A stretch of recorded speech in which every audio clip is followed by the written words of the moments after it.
Today, I want to talk about nihilism. Overindulging in exploring the inner world can lead one into nihilism. Nihilism is like a chronic disease. It slowly erodes the heart. Once you catch it, you begin to see the joys and sorrows of life as nothing more than fleeting illusions. Even the heroes of history ultimately cannot escape death, and centuries later they are forgotten.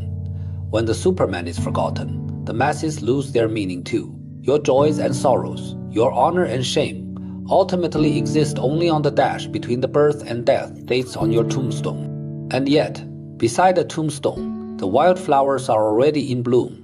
When you keep questioning your own inner world, why do people live? Why do I exist? Once detached from actual life experience and consumed purely by thought, it's like a blade grinding against your soul.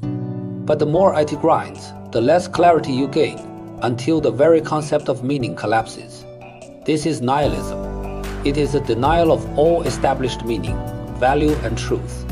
At its core, nihilism teaches that the world has no inherent purpose, life has no inherent value, and morality has no absolute standard.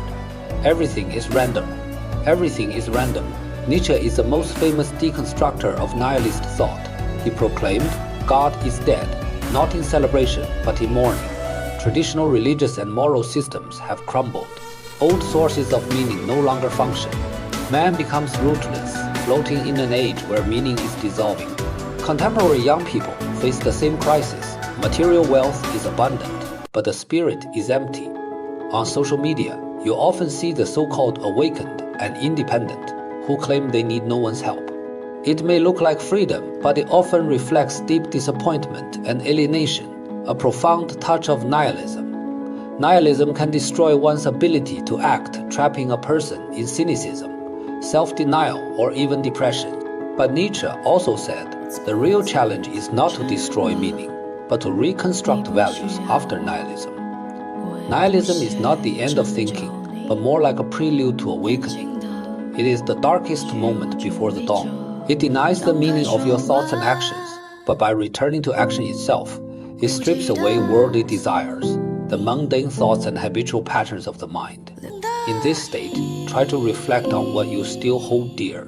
When you no longer act for others, for fame, for wealth, for the world, or for any belief, you achieve insight. Some actions or inactions are no longer influenced by external pressures. At that moment, you hear the purest voice of your soul. Finally, do not fall into the cage of nihilism. You yourself are meaning.